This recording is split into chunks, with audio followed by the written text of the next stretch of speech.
My dear brethren of the priesthood, please accept our appreciation for all you do to carry forward the Lord's work worldwide.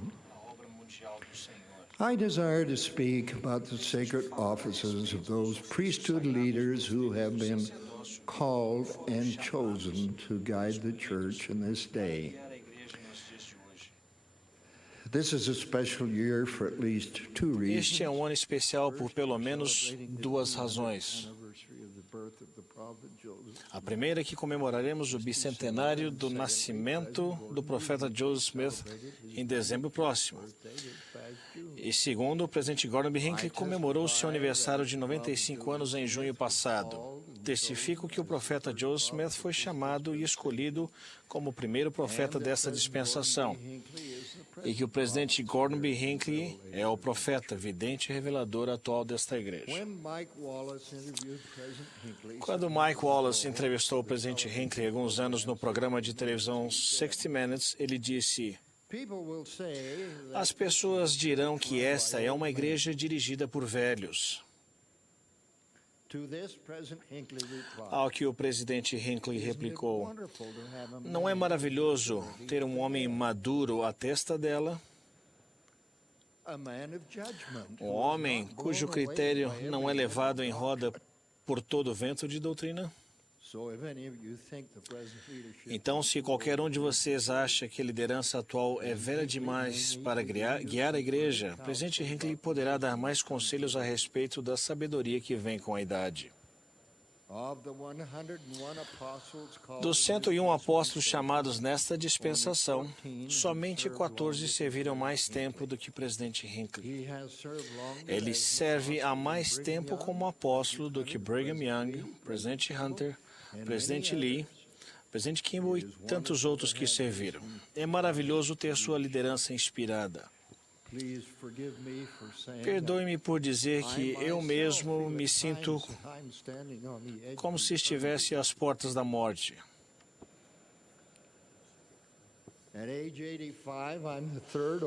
Aos 85 anos, sou o terceiro mais velho dentre todas as autoridades gerais vivas.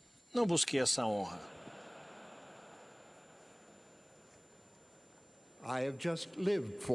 Simplesmente fiquei vivo. Acredito que nunca antes na história da igreja houve mais união do que a que existe entre meus irmãos da primeira presidência, do Quórum dos 12 e das outras autoridades gerais da igreja, que foram chamadas e escolhidas e agora dirigem a igreja. Acredito que existam muitas evidências para provar isso. A liderança atual do reino terreno de Deus tem desfrutado da inspiração orientadora do Salvador por mais tempo do que qualquer outro grupo. Somos o grupo mais velho a liderar a igreja. Meu relacionamento com alguns desses homens há quase meio século me qualifica, creio eu, a declarar com convicção que meus irmãos são, sem exceção, homens bons, honrados e de confiança. Conheço o coração deles. Eles são os servos do Senhor. Seu único desejo é o de trabalhar em seus grandes chamados e edificar o reino de Deus na terra.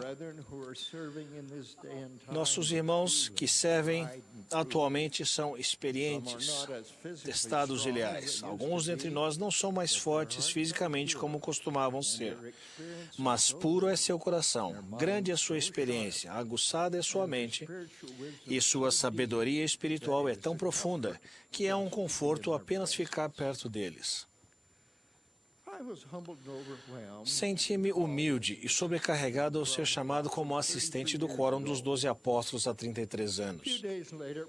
Poucos dias depois, o presidente Hugh B. Brown aconselhou-me que a coisa mais importante que eu deveria fazer era estar sempre em harmonia com as autoridades gerais.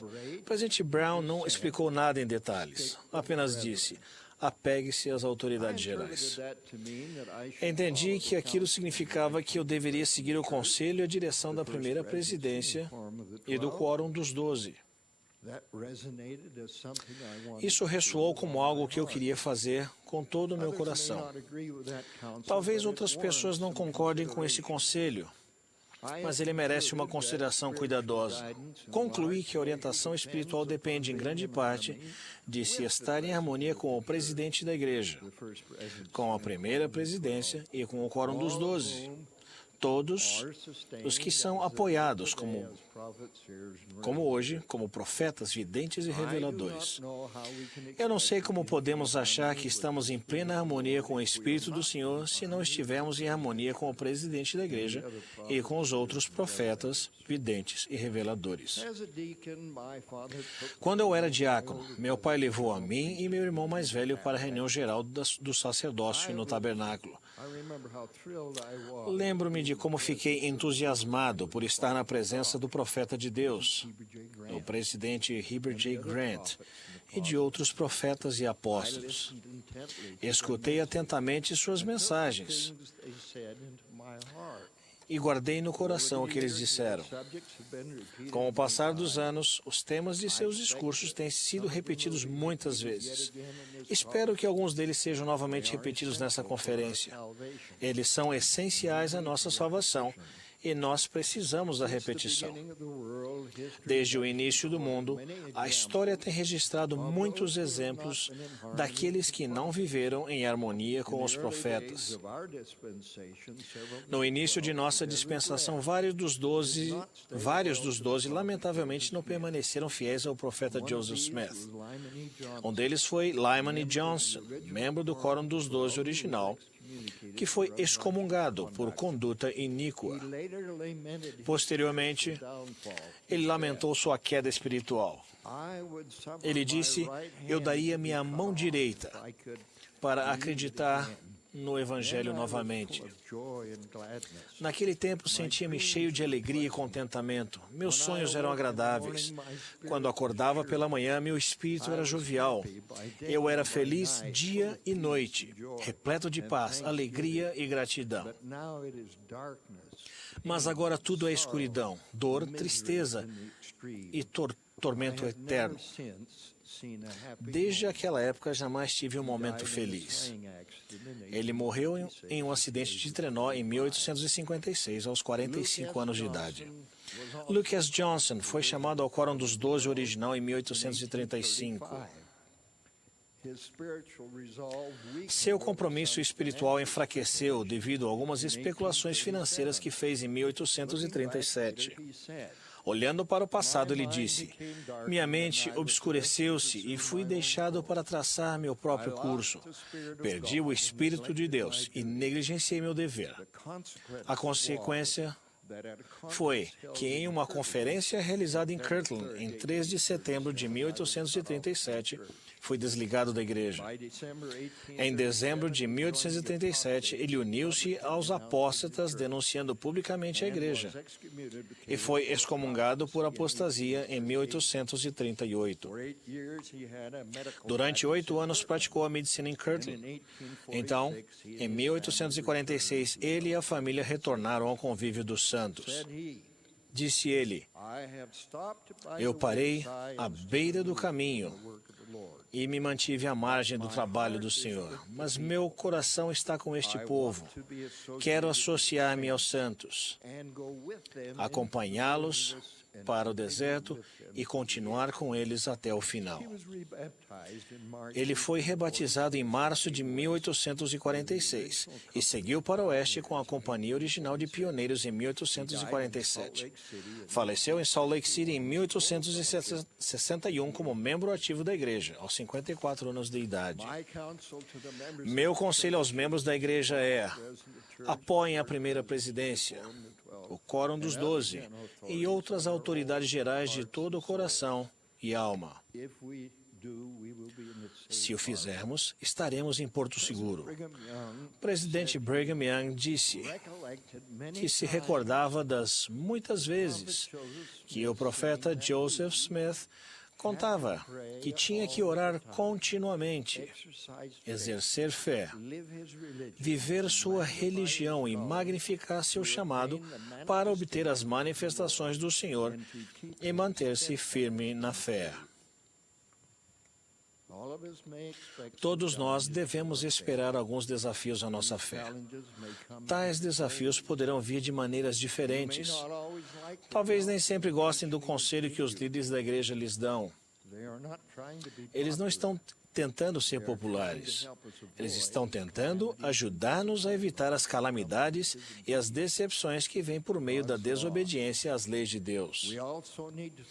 Também precisamos dar suporte e apoiar nossos líderes locais, porque eles também foram chamados e escolhidos. Todo membro desta igreja pode receber conselhos de um bispo ou presidente de ramo, de um presidente de estaca ou missão e do presidente da igreja e de seus companheiros. Nenhum desses irmãos pediu para receber seu chamado. Ninguém é perfeito. Ainda assim, eles são os servos do Senhor, chamados por Ele, por meio de pessoas que tinham direito à inspiração. Os que foram chamados, apoiados e designados têm o direito de receber nosso apoio. Admiro e respeito todos os bispos que já tive.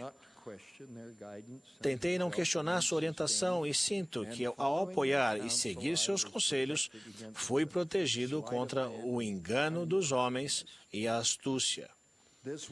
Isso ocorreu porque cada um desses líderes chamados e escolhidos tinha o direito à revelação divina que vem com o cargo. O desrespeito pelos líderes eclesiásticos tem feito com que muitas pessoas enfraqueçam espiritualmente e caiam. Devemos perdoar quaisquer imperfeições aparentes, defeitos ou deficiências dos homens chamados a nos presidir e apoiar o cargo que possuem. Há muitos anos, costumávamos realizar eventos para arrecadar dinheiro em nossa ala para pagar serviços de utilidade pública e outras despesas. E há atividades locais que hoje são pagas pelos fundos gerais da igreja e pelo orçamento da unidade.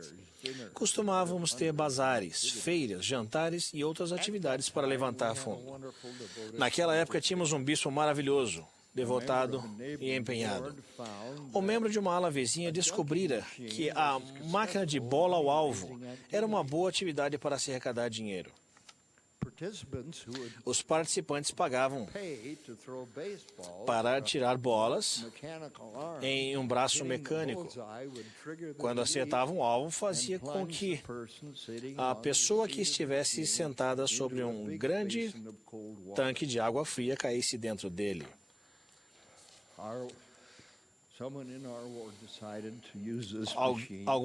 Alguém em nossa ala decidiu usar essa máquina e sugeriu que mais pessoas estariam dispostas a tirar as bolas se o bispo se dispusesse a sentar-se sobre o tanque. Nosso bispo era muito simpático e, por ser o responsável para arrecadar o dinheiro, ele consentiu de boa vontade a sentar-se sobre o tanque. Logo, algumas pessoas começaram a comprar as bolas para atirá-las no alvo. Vários acertaram e o bispo ficou encharcado. Depois de meia hora, ele começou a tremer de frio. Apesar das pessoas acharem que foi bastante divertido, meu pai ficou muito ofendido pelo fato de que o ofício do bispo fora desrespeitado e ridicularizado, ou mesmo tratado com desdém.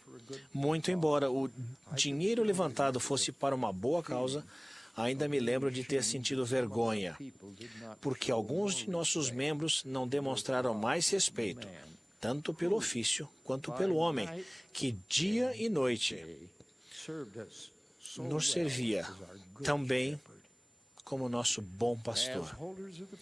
Como portadores do sacerdócio de Deus, devemos estabelecer o exemplo de apoiar a liderança da igreja para a nossa família, amigos e conhecidos. As escrituras sagradas, assim como as autoridades gerais e locais da igreja, servem como uma rede protetora de conselhos e orientação para as pessoas da igreja. Por exemplo, durante toda a minha vida, as autoridades gerais têm, tanto deste quanto de outros púlpitos, exortado as pessoas a que vivam dentro de sua renda, que não façam dívidas e que economizem um pouco para dias difíceis, porque esses dias sempre vêm. Eu atravessei períodos de grande dificuldade econômica, como a Grande Depressão e a Segunda Guerra Mundial. O que passei faz com que eu faça o que puder para proteger-me contra as consequências de tais catástrofes. Sou grato às autoridades gerais por esse sábio conselho. O presidente da igreja não fará com que as pessoas da igreja se percam pelo caminho. Isso jamais acontecerá. Os conselheiros do presidente Hinckley apoiam-me plenamente, da mesma forma que o Quórum dos 12, os Quórums dos 70 e o Bispado do Presidente. Como resultado, como disse, existe um amor e uma harmonia especial nos conselhos presidentes da igreja, por nosso presidente e uns pelos outros. O sacerdócio de Deus é um escudo. É um escudo contra os males do mundo. Esse escudo precisa ser mantido limpo. De outro modo, a nossa visão sobre nosso propósito e dos perigos ao nosso redor ficará limitada. O agente purificador é a retidão pessoal, mas nem todos pagarão o preço para manter seu escudo limpo. O Senhor disse: porque muitos são chamados, mas poucos escolhidos. Somos chamados quando mãos são colocadas sobre nossa cabeça e recebemos o sacerdócio. Mas não somos escolhidos até que demonstremos a Deus a nossa retidão, nossa fidelidade e nosso compromisso. Irmãos, essa obra é verdadeira. Joseph Smith viu o Pai e o Filho, e ele ouviu e seguiu as instruções que eles deram. Esse foi o início deste grande trabalho, cuja responsabilidade repousa agora sobre nós. Presto solene testemunho de sua divindade. Em nome de Jesus Cristo. Amém.